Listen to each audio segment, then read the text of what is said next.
बिस्मिल्लाहिर्रहमानिर्रहीम। क्या आप जोड़ों के दर्द से परेशान हैं? घुटनों का दर्द, रीढ़ की हड्डी की तकलीफ़ या चलते फिरते उठते बैठते जिस्म में दर्द।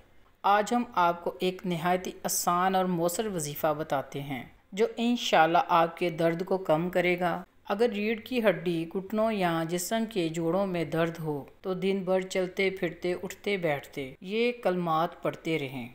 या गनी हूँ, या गनी हूँ, या गनी हूँ।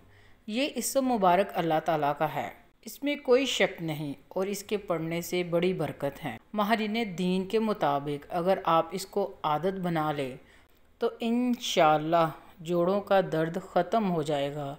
याद रखें, इलाज के साथ ये रूहानी वजीफ़ा अपनाएं।